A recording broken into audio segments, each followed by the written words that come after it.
Pensemos un momento en nuestra civilización. Con toda su complejidad, su tecnología, sus redes globales, parece algo increíblemente robusto, casi eterno, ¿verdad? Pero, ¿y si esa fortaleza es solo aparente? ¿Y si, como tantos otros imperios a lo largo de la historia, esconde una fragilidad que no queremos ver? Hoy vamos a hacer precisamente eso, indagar en la estabilidad real de nuestro mundo. Para guiar esta reflexión, vamos a usar esta cita de Antonio Gramsci. Él habla de un interregno. Es un concepto muy potente. Imagina un tiempo suspendido, un espacio en el que lo viejo ya no funciona, se está muriendo, pero lo nuevo, lo que tiene que reemplazarlo, todavía no ha nacido. Y es en ese vacío, en ese claroscuro, donde las cosas se tuercen. Y nuestro análisis empieza por algo fundamental, los mapas que usamos para orientarnos. ¿Qué pasa si el mapa principal con el que navegamos la realidad, el mapa económico, está simplemente mal? ¿Qué ocurre si es una representación que ignora por completo el terreno físico que pisa? Bueno, pues aquí tenemos, frente a frente, dos formas de ver el mundo. Por un lado, la economía neoclásica, que es la dominante. Su obsesión es el equilibrio estático, como una foto fija, casi fuera del tiempo. Por otro lado, tenemos la dinámica de sistemas, que entiende la realidad como lo que es, un conjunto de procesos en constante cambio donde el tiempo es clave. La primera mira al árbol, la segunda intenta comprender el bosque entero y cómo evoluciona. Y ojo, que esto no es una crítica que venga de fuera, es que la propia teoría económica, en sus manuales de referencia, lo reconoce abiertamente. Su centro son las ecuaciones de equilibrio, no las leyes del cambio. Pero claro, el mundo real, el universo, se rige precisamente por esas leyes dinámicas del cambio. Es una omisión tremenda. Y es aquí donde ese maparronio choca, de frente y con violencia contra la realidad.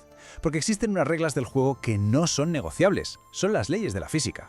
Y ningún sistema, por muy sofisticado que sea, puede ignorarlas para siempre sin acabar autodestruyéndose. El primer punto, el crucial, es la termodinámica. A ver, la economía no es un círculo mágico donde el dinero y los bienes fluyen sin más. Es un proceso físico, y además un proceso que va en una sola dirección.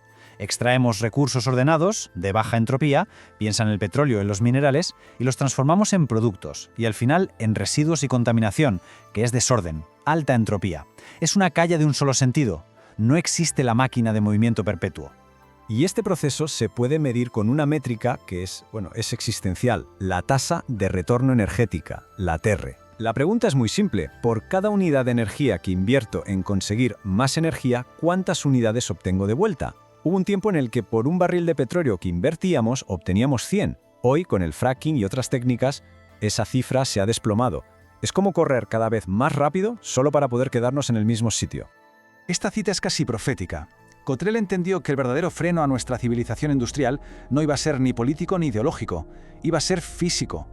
Igual que el Imperio Romano necesitaba expandirse para conseguir recursos, nosotros necesitamos un excedente de energía para funcionar. El freno llega cuando la naturaleza nos obliga a gastar casi tanta energía en obtenerla como la que nos da a cambio. Y ese momento parece que ya está aquí. Pues bien, a principios de los años 70, un equipo de investigadores del MIT usó precisamente la dinámica de sistemas para proyectar qué pasaría si seguíamos ignorando estos límites físicos. El resultado fue un informe que hizo historia, los límites del crecimiento. Y que nadie piense que esto fue una profecía de un día y ya está. No. El modelo, conocido como World 3, se ha revisado, se ha actualizado y se ha comparado con la realidad durante más de 40 años. Y lo increíble es que cada vez que se ha hecho, los datos del mundo real han demostrado que las proyecciones originales eran inquietantemente precisas. Es muy importante entender bien esto, porque el informe se malinterpretó mucho.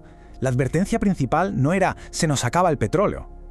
El peligro del que hablaban era mucho más sutil y mucho más grave, la extralimitación.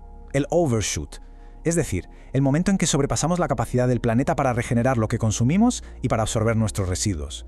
Y después de la extralimitación, la contracción es inevitable. Y la validación más reciente, la de Graham Turner en 2014, llegó a una conclusión simplemente demoledora.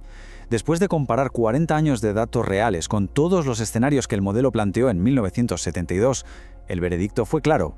Nuestra civilización ha seguido casi a la perfección la trayectoria del escenario business as usual, el único escenario que llevaba a un colapso del sistema. ¿Y qué es lo que dibuja ese escenario que estamos siguiendo? Pues no es un apocalipsis de película, no es un evento repentino. Es algo mucho más largo, una decadencia. un pico y posterior caída de la producción industrial, a la que le sigue la producción de alimentos, y finalmente la población. Y todo esto ocurriendo durante la primera mitad de este mismo siglo. Lo que nos lleva, claro, a la pregunta más perturbadora de todas. Si las advertencias llevan décadas sobre la mesa, si los datos las confirman una y otra vez, ¿por qué el sistema global parece incapaz de girar el volante? ¿Por qué seguimos acelerando hacia el precipicio? La dinámica de sistemas nos da una respuesta fascinante y terrible a la vez. No es inercia, no es que el sistema sea lento, es que se resiste activamente al cambio. Funciona así. Aparece un impulso para cambiar, la ciencia o un movimiento social, inmediatamente el sistema reacciona con una fuerza contraria para neutralizar ese impulso y proteger sus objetivos reales, sus objetivos implícitos, y al final se mantiene el equilibrio. ¿El status quo gana? Esta cita lo explica a la perfección, revela la raíz del problema. Los objetivos no declarados pero reales de nuestro sistema, el crecimiento a corto plazo, la acumulación de riqueza en pocas manos, están alineados estructuralmente con el colapso, ¿no? Con la sostenibilidad. O sea, el sistema no está fallando, está haciendo exactamente aquello para lo que está diseñado. Si unimos todas las piezas, el mapa erróneo, los límites físicos, la resistencia del sistema, la conclusión es clara. No estamos ante un simple problema técnico o económico, estamos en medio de una profunda crisis filosófica, una crisis de conciencia. Habitamos lo que algunos llaman la sociedad del riesgo, una civilización tan potente que sus mayores amenazas ya no vienen de fuera, sino de su propio éxito. Al final, el campo de batalla real es una lucha de mitos, una lucha de fe. Por un lado, la fe casi religiosa en la idea de que el crecimiento material puede ser infinito en un planeta que no lo es.